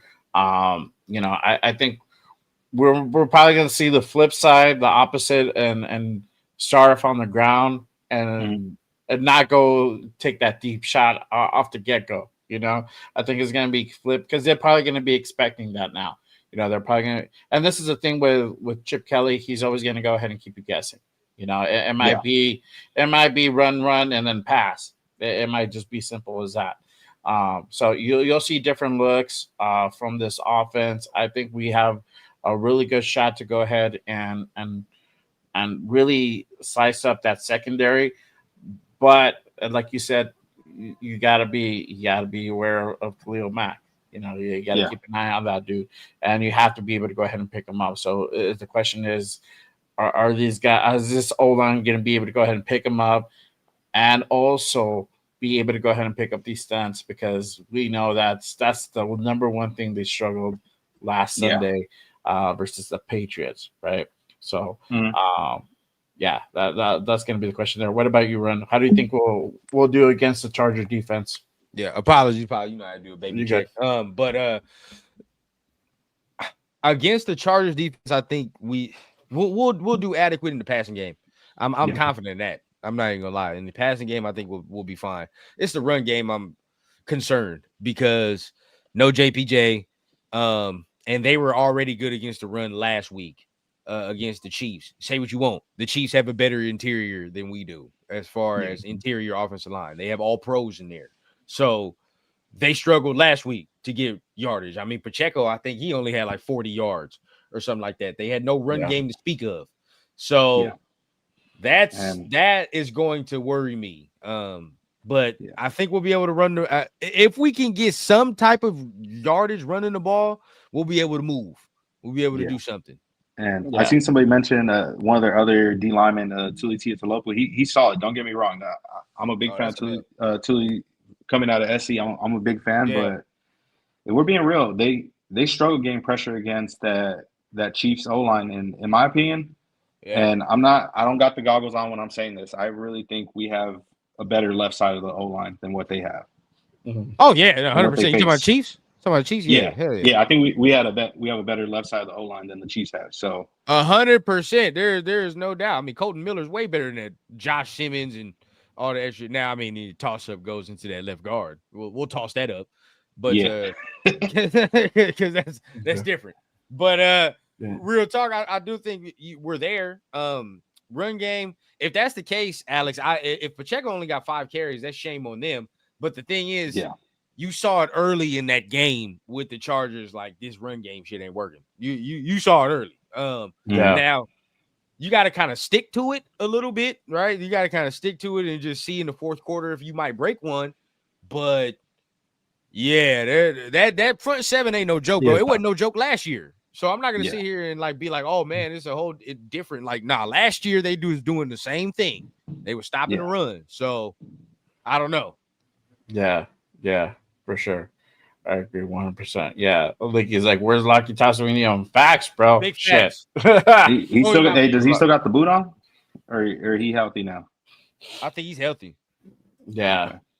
Shoot, they might have to see what he got in that goal line situation, bro. Just move some bodies. Just move them the opposite direction. Yeah. Yes, exactly. Maybe we'll see Piggies lined up as a fullback dog. Those goal line situations. He was inactive too himself last game. Shoot, I'd even be cool with that. If we needed an extra blocker, bro, for the running game, put Tonka right there or Piggies, bro. Hey, we know they can block like a motherfucker too. At least they'll hit somebody. Exactly, 100%. Let me ask you guys this: you guys think the D-line can step it up again in this game? I think it's a must that they have to go ahead and step it up. Max, Kuntz, Butler. Now you got Booker as well. But I think this is also another anticipated match: Max versus Alt. Who do you guys win? Who do you guys think will win that matchup this time around? I think last time was Alt had the better of him, and I know Max has that chip on the shoulder now. He ain't gonna forget about that shit. Who do you guys think will win this matchup this time around? Do you think Max will get the better of him? No, I think he will, also because he's actually going to be 100% healthy this time around compared to the last matchup. But Max and Alt, they don't too often line up against each other, just because Max usually plays the opposite side of the ball. Right. So I know Charger fans like to harp on those 8 reps or whatever, but I'm like, let's be real. If it was more than 8 reps, I don't think it goes like that, bro. I feel like it ends up being probably going in Max's favor, because you're gonna have to deal with that over and over and over again. Day long, yeah. And the opposite side, I know we're Max is probably licking his chops seeing Slater on the opposite side, where he usually matches up. And the Chiefs didn't get no pressure when we watched the film yesterday on Blunts and Breakdown. But if we're being real, they didn't have a Max Crosby on that line either. They got to worry about Max Crosby, and we already know they're gonna send the house at Max. They're gonna try and do whatever they can to stop him, keep him out of that backfield. So if they're doing that front interior, Booker, AB, whether it's Kuntz or Tyree, hey, y'all gotta step up, bro, because a lot of people are gonna be focused on him. Y'all got that one-on-one. You got to win that rep, whether it's all, don't matter who the fuck it is. Do what you got to do. Get back there, bro. Yeah. And I say this: you got to let Jamal Adams loose earlier. You got to let that boy eat. Let him go at it. If Max is getting double teamed, which we know he will, send that dude. Send him. Delay that blitz. Yes, and he'll eat for sure, 100%. What about you, Run? Who do you think would win that matchup this time around? You're muted, dog. Oh, my bad. I think Max didn't heard the talk from last year. Everybody was already saying it. Oh, Alt is the Max stopper. This is why we draft him, things of that nature. So I'm pretty sure you didn't heard that. Now, this time around, they're probably not going to, Mike said, they're probably not going to face each other that much because he goes on the other side. But when Rashad Slater comes back, we'll be able to do that. But as of right now, maybe if Max wants to move around, that'd be nice to see. Yeah, because I'm sure he wants to entertain that matchup for sure. He want to get the best of them. He want to redeem himself. I know the type of competitor Max is. He wants that matchup at least 5 times. I'll say in the game. We might see that, but yeah, for sure they're gonna do. They're probably gonna try and do exactly what New England did to him, where they're gonna have people trying to bear hug him and fucking put him in chokeholds and shit while they double and triple team him. They're gonna try and do whatever they can. Yeah, for sure. That's the MO. It almost reminds me of like Hack a Shack. Yeah. For those Laker fans in the building. You already knew like when it comes down to late in the game and you're within reach, Hack a Shack comes in effect. You know, like Yeah. it's just a slap and push or whatever. You know what I mean? Let me ask you guys this. Are we going to be able to go ahead and see Thomas Booker and Kyle Blue Kelly pick up where they left off? Kyle Blue Kelly had a really good game last Sunday versus the Patriots. Surprisingly, to me, it surprised me. You know, I was kind of weary of him getting the starting nod. Pete said he just looked better than Porter, right? And he played pretty solid. You know, I didn't really see anything where he really got cooked. Made a lot of good tackles. So what are you guys thinking about these two guys? We talked about Booker a little bit earlier. I like what he saw. Shout out to the War Room. They did the breakdown. We saw Thomas Booker getting repeated penetration, pause if necessary, on the interior. Right? We saw him being one of those guys in there and just disrupting shit. Are we going to continue seeing that from Thomas Booker? Are we going to finally probably even see a sack from him? What are you guys' thoughts on these two guys for Monday's matchup? Thomas Booker, I think he's going to do his thing. I like his matchup that he has against that O-line. Now, Kyle Blue Kelly, he impressed me, and I hope to see that continue forward, but I feel like this wide receiver room is a bigger test for him opposed to last week against New England, and also a bit more of an experienced quarterback too. Now, it's all going to really depend on what scheme we're running. Like if we're doing that soft zone coverage where they drop back like 8-9 yards, if we don't get no pressure, it's going to be a long fucking day. And we're going to see fans yelling at these corners talking about, oh, why aren't they making plays? Because they're so far back. Yeah. In my opinion, these are the type of matchups with quarterbacks like this where it's like, nah, bro, you gotta press them. As a corner, you got to press these receivers. And D-line, you got to get pressure. You can't give him no time in the pocket. You give him more than 3 seconds, he's going to find somebody to get open. He's going to pick you apart. Yeah, that's real. For sure.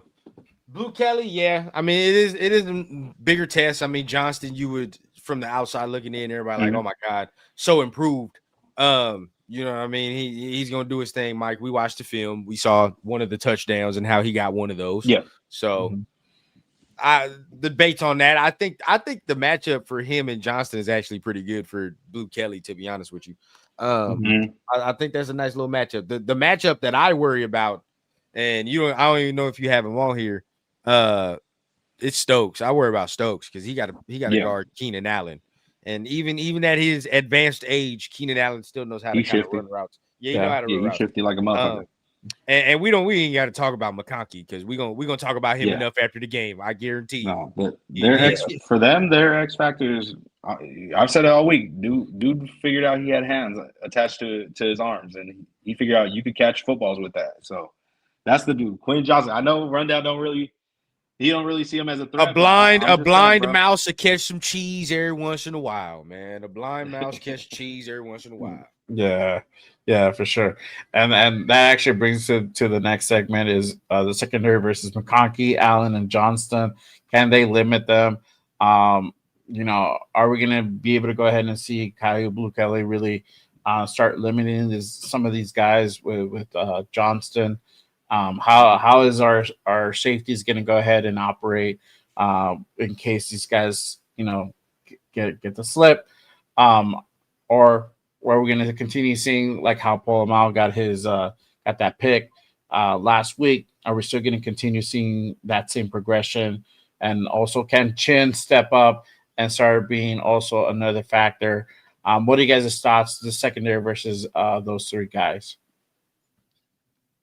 Well, barbecue chicken on that first one. Yeah. McConkey is going to eat, dog. He's going to eat, bro. I'm sorry. I can't be no homer on that. We have nobody to guard him. There's nobody. We just going to have to pray that one of them, like real early in the game, they throw him a hospital ball in the middle. Yeah, dog. Hey, bro. Send him to the gulag. Then we're going to have to pray for him to get sent to the gulag. That's because, and we don't wish on no injury on nobody, but he gonna have to feel something. I ain't gonna cat. That's the only only way, bro. That's the have only him way scared for of us to do this. Yeah, because he good with his feet, bro. So you're gonna have to make him gotta scared get and hit. having hearing get footsteps, bro. hit. You're gonna have to hit him. You gotta get hit, bro. Like that's the only way for us to stop McConkey. You gotta hit his ass. You gotta be physical. So anybody that's playing slot, you know what I mean? If he goes in the middle, you have a chance to hit him, you gotta hit him, dog. Like this just is what it is. Because if you allow him to all day find zones and creases in the zones and do this and that, he's gonna kill us, dog. He's gonna pick us apart. Mm-hmm. Oh God, bro. Yeah, for sure. Yeah, 100%. So let me go ahead and go into this part. The keys to victory. What do you guys feel are the keys to victory to go ahead and get the dub on Monday night versus the Chargers?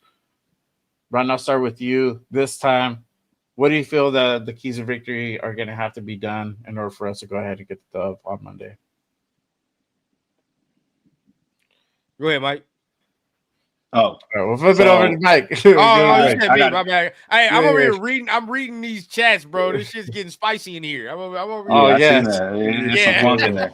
That's crazy. So I'll just keep it point blank simple. And since it's home opener week, obviously, and Raider Nation is going to show out at Allegiant.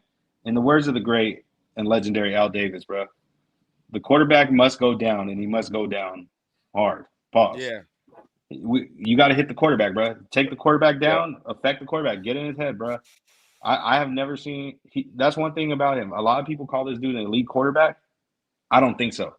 I don't think he has that it factor to him where once he gets ruffled, bro, that's it. Like you get in his head and he's done for. Yeah. So you got to hit him, get in his fucking head, and I like our chances that we do that. Yeah. Agreed, bro. You gotta get to him. You gotta get to him early. That's what it is. You know what I mean? Because it's quarterback of this stature, bro, he's going to pick you apart if you allow him to. McConkey knows how to sit in zones. They're gonna kill you. So we got to be physical. PG. Let's not play that vintage PG prevent, which we all know is playing the corners 15 to 20 yards back and allowing the teams to just dink and dunk down the field until they reach the 10-yard line. Because with this team, for sure, it's definitely a toss-up whether you're going to keep their ass out the end zone or not. Like, you cannot play around with this type of squad. So, we got to get turnovers. Yeah, bro, we got to get turnovers, bro. We got to be aggressive. It might bite you in the ass a couple times, but it is what it is. It's this type of game, bro. We can't play around. Yeah. Same thing. So what y'all expecting? Like a defensive type game, or you think it's going to be a shootout? It's one of them vintage joints that we used to. Where somebody going 30 points to win is what I feel. We do special things. We do special things on home openers and on Monday Night Football. We do special things. I feel like somebody's gonna have to score 30 to win. I feel like it's a high scoring 20-something game. Yes. You're gonna have to fuck around and score 30 to win. And offensively, the aggressiveness got to travel over there too, bro. Mm-hmm. Yeah. If there's some moments, we're gonna check some nuts, man. Might have to go for it a couple times. Might have to really get it in. Because this ain't this type of game. Hey, Boogeyman, you shit gonna get real. Let's see if you scary or not, or you finna scare them. It's time, bro. We might have to check nuts on the 3rd and 1, 4th and 1. What we gonna do? Yep. You know what I'm saying? That's what I can almost smell that situation coming from this game. It just always. And we're not scared. Yeah, we know we're not scared to fucking do that. Pete was like off the bat. He's like, we're gonna if the situation presents itself, we're gonna do it for sure. And in my opinion, I feel like especially this matchup, bro. Pete gonna pull out the style. He don't give a fuck. He already said it, bro. He remembers Jim, but he not no fond memories. That's right, because they're gonna do the same thing, bro. I guarantee they will do the same thing. They're gonna probably try to get us on a couple 4th downs. They're gonna probably try to keep their drive going and be aggressive. That's just the type of game it is. It's gonna be an aggressive, all out, no holds bar game. Expect that. Facts. Let's not start the game, bro. Start the game off aggressive, bro. PG, fuck all that prevent shit, bro. That's going to get us in a hole. Pause, but that. Yeah. Hey, bro. Exactly. Send the president, bro. Send President Maul on him immediately, bro. Light his ass up like a blunt. We need it all, bro. We need all the pressure we can get. 100%. Appreciate everyone pulling up and rocking with us on this Saturday morning. Appreciate everyone already here as well. Close to 100 people in the building. Make sure you guys go ahead and smash that subscribe button. My keys to victory are as follows. We definitely offensively we need to go ahead and get the run game going. That's for 100%. Oh yeah, Got to get that. We got to get more than 50 yards per game. It has to be in the 70s. If we can get close to a clip, that's great. You already know what time it is. Now we know that Brock Bowers is going to be participating on Monday. He's going to be in the game. Got to go ahead and feed the ball to Brock, whatever way. If it's in a limited capacity, scheme him up, whatever. We still got to get Brock involved, get Michael Miller involved, and then we can go ahead and start airing it out to Trey, to Dante, to Jacoby. Jacoby's our workhorse. We're going to see probably the same, if not more, production from Jacoby come this game. And Gino, all I got to say is this, Gino, just be ready, dog. Be on your toes because you might have to go ahead and turn on those wheels, dog. Because if Kappa, which is most likely going to happen, Kappa's going to play, you got to have your wheels on, dog. So whatever way that looks like, if we need to go ahead and make sure that you're running and you're throwing those passes on the go, let's do it. Let's do it. Shout out to the wife right there. She already knows. She already knows what's up. Defensively, like you guys said it, like Mike just said it, we got to go ahead and light up Herbert. We got to go ahead and come with the pressure. Don't wait on that prevent. Scheme it up. However that's going to go. Like I said, you got to let Jamal loose early. If you do let him loose early, we're going to find success. We definitely will. Secondary, just don't get beat in the middle. hold it down as much as you can. I think if we find that pressure and we keep applying that pressure, I think our secondary is going to be okay. But if we start off slow like we did the last game, it ain't going to be pretty and it might get away from us really fast. And we don't want that. Yeah. We don't want that for sure. Let me hit this real quick. Score predictions. You guys give me your score predictions. Everybody in the chat as well. Make sure you guys go ahead and put your score predictions down below. If you're on Twitter, put your score prediction in there as well. Let us know. What do you think is going to be the final score? Who gets a dub? I'll start with you, Mike. What is your score prediction for Monday's game? So I'm predicting a shootout. I'm going with 34-27 Raiders. Damn. There you go. Breaking 30. Yeah. Oh, shit. All right. Yeah. There you go. What about you, Rundown? I'm on 31-28. Us. Got to get the 30s. Hopefully we don't, give up 200 yards receiving to Lad McConkey. Yeah. I'm damn near, bro. We're going to have to bring the Pope or something into the locker room before we fuck around. Before we go on the field. We need some blessings or something. Bro said we're going to need Chris Angel to go out there and perform holy water performance. Yeah. For me, I've been saying all week long, like 27-24 Raiders, we pull out the dub. We're going to win by a field goal. It's going to be like that fucking close of a game. We're like a 3.5 point underdog currently. And so I still continue seeing that same suit where we go ahead and pull it off literally under 10 points. So I think we come close to 30, but I don't think we break 30 yet.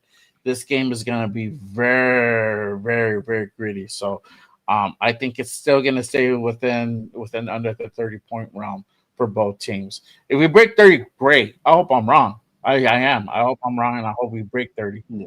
But I really think it's going to be one like within like 3 points. It's probably going to be one by that's going to be that game time that game field goal decision, bro. Yeah. I don't know if it's going to end on a field goal, but the 3 points is where I'm at for sure. Yeah, exactly. But let's go ahead and move into our final segment of the show.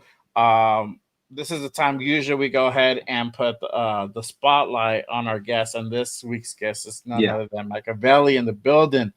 But before we go ahead and really meet our guest, we like to go ahead and ask this question to everybody who comes on and guests on the show. Who's on your Raiders Mount Rushmore? And this is a cool thing. You could put players or coaches in that, mix and match, whatever. But in your heart to heart, who is on your Raiders Mount Rushmore? Okay.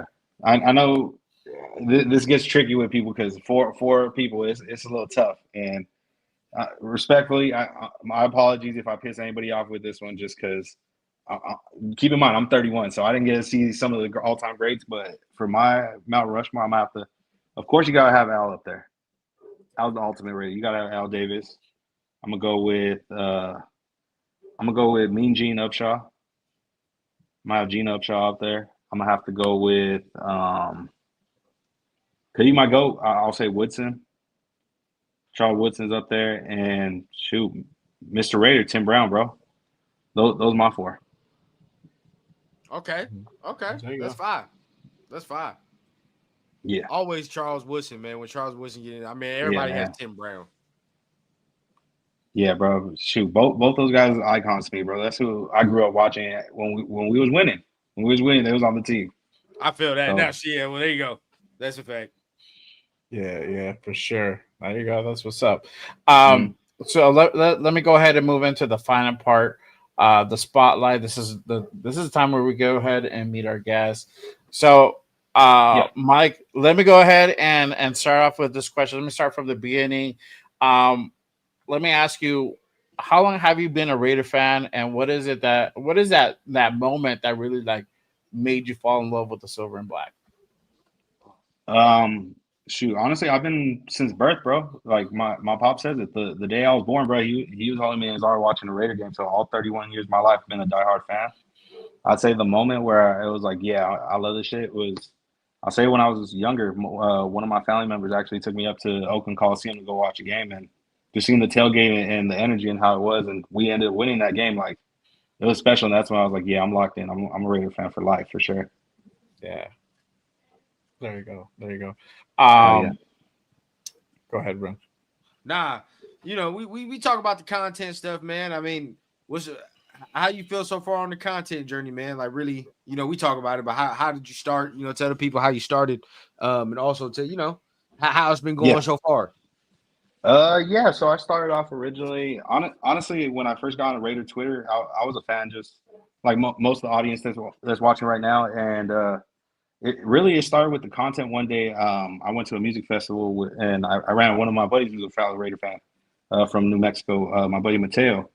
And we were watching one of the songs, whatever. It was Jid. He was performing Stick. And we were like, man, it would be dope if somebody did some highlights to this.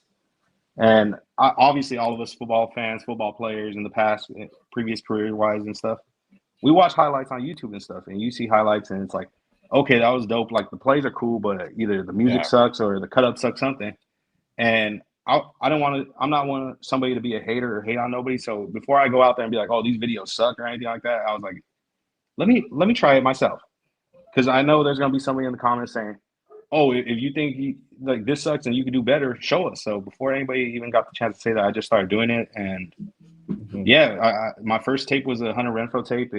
I didn't expect it to go viral, but that shit went viral, and nice. After a while, a few content creators reached out to me and were like, "Hey, man, like you do this for real? Like you do videos? Like, this is for fun." And eventually they convinced me like, "No, take this shit for real." And 2 years later, I got a gig at Sports Illustrated. Now I'm independent and we're doing my own thing. I got Blunts and Breakdown with my guy Raider Rundown on Fridays, and you'll be seeing breakdowns post game now.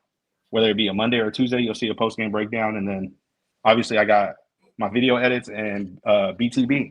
Black Team Broadcast. We got that every Wednesday, 7 p.m. Pacific with my guy Trey Majors. And I'll have another special announcement real soon. We may be adding a third member to the show. But for now, we'll keep that in the vault. Yeah, there you go. Cool. And I'm glad you brought that up. So they could go ahead and tap into you on Wednesdays to the Black Team broadcast, Wednesday 7 p.m. And then you guys doing Bloods and Breakdowns now on Fridays. What time is that? 6 p.m. Pacific, right? Yeah, so that's gonna be 6 p.m. Pacific. For me going forward, letting everybody know going forward, Blunts and Breakdowns is gonna be members only. Going forward. So if you're not a member, make sure you tap in. But yeah, from next week going on, Blunts and Breakdown content is members only on the Rundown channel. So if you want to tap in with the film breakdowns, tap in with what we got going as far as that extra football, tap in with the little membership, man. Yeah, Yes, sir. there you go. There you go. For sure. Yeah, I got to get you for one of the solo shows, Mike. For sure. We got to go Definitely. ahead and Hell run yeah. it back for sure, 100%. But yeah, man, I appreciate you pulling up and tapping in with us and rocking with us on this Saturday morning. Appreciate you taking time out of your day to go ahead Yeah, and most chop it definitely. up and just talk some Raider football, bro. Because this is Yeah, no doubt. this Hell is yeah. a really good game to go ahead and really dissect. So you guys brought the blunts and breakdown flavor to the show this morning. Yeah. 100%. Yes, sir. Yes, Yes, sir. sir. But we appreciate everyone pulling up and tapping in with us on this Saturday morning. Make sure you guys go ahead and tap in next Saturday for another edition of Good Morning Raiders. We will have another special guest. We'll have Murph from Raider Fan Radio will be Yeah. in the building. He'll be Let's go. chopping it up with Oh, us. So make sure you guys go ahead and pull up for that one. Let them know what you guys have going on. Rundown, do you have anything going on for this weekend or Monday? Oh, the game. Yeah. Well, after the game, I'm starting a little short form thing on social media. Playing into the name is gonna be the rundown. So after every game, you're gonna see it on TikTok, Instagram, maybe Twitter, whatever. Yeah. Just a little minute, minute 30 of me describing the game, the rundown of it, things of that nature. So be on the lookout for that. As far as games, me, I can't do no watch party during the game. I end up not talking to the chat. So I'm like, Should get too intense. Yeah, bro. So that Tuesday, though, if it's a good game, I'm calling off. I'm already saying it. So I'm gonna be free on Tuesday. You're gonna see me. Whether we do our breakdowns, and I know you're gonna have your post-game reaction too. So I might pop in for that. But just bouncing around, man. Yeah. What about you, Mike? You have anything lined up for this weekend or Monday? So Monday, probably an hour or so before game time, maybe 2 hours. We haven't confirmed the time yet. I'll make sure to make an announcement. But me and my BTV co-host Raider Trey will be doing a pregame, like quick little keys to victory.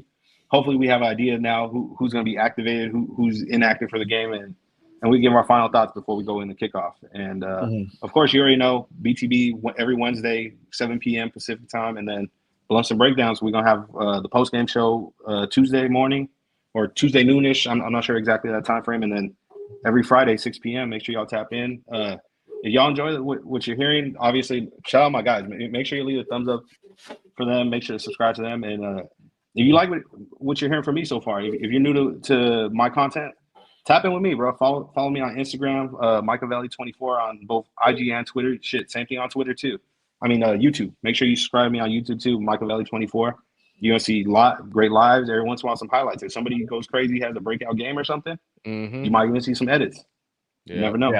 Yeah, for and we sure. got the link in the chat. I know Jay just put the link in the chat right now. Dixon, Yeah. this sounds like an East Coast opinion. All right, only East Coasters say that. Yeah. I'm not gonna lie to you though. I'm kind of in the same boat. I don't know how I feel about a 7 p.m. game, bro. Like, I think it benefits I'm on the opposite us. side of 30 now, so it's a little tough. I ain't tripping. I know. I'm might just have to find a way to get a little pregame nap in there. I need a nap before that. But for me, it's gonna benefit me more than 100% because y'all already know what time it is. All right. So for me, normally I do Raiders Unfiltered on Monday afternoons at 5 p.m. There will be no Raiders Unfiltered this Monday because I will be in Vegas holding down with the nation. You already know what time it is. We're going to black that motherfucker out. We're coming in strong, baby. We're going to get the dub.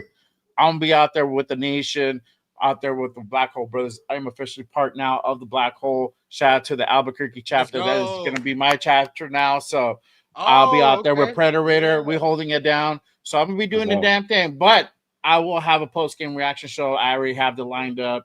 Make sure you guys tap in. It will be 1 hour after the game is over. I have to kind of get into like a nice quiet place. I'm going to do it from the phone. It ain't going to be the best, but it's going to be live and direct from Las Vegas. So make sure you guys go ahead and tap into that rundown. If you want to be a part of that, let me know, brother. I already got the link set up. Yeah, you can just hop on in there. But make sure you guys go ahead and pull up for that post-game reaction show. Come Monday night, it'll be 1 hour after the game is over. It's going to be late, but we're going to be able to talk about it, whether it's a win, it's a loss. Most likely it will be a win. We can go ahead and talk about it. Y'all hear everything in the background live for where I be at. Whether it's going to be at Luxor or back at downtown, because I'm going to be in downtown we're gonna go ahead and chop it up and do the damn thing for sure. That's So tight. make sure you guys go ahead and pull up for that one. All right. But other than that, y'all, that is our time for today. Again, make sure you guys go ahead and pull up and tap in next Saturday for Good Morning Raiders. And make sure you guys hit that subscribe on all the channels. I have Mike's already in the chat and also on the description pinned down below. So make sure you guys go ahead and smash that subscribe button for sure for our guy one time. All right. But other than that, we'll see you guys next week. I'll see you guys Monday night. Yeah, Monday night in Vegas man. after that dub, baby. We You gonna already know. get it in, man. I'm ready Let's for do it, man. Yes, sir. Yes, sir. All right, y'all. Peace. We'll Much see you love, guys y'all. Be next safe, time. man. Much One. love. Yep. All right. Thank you. Peace.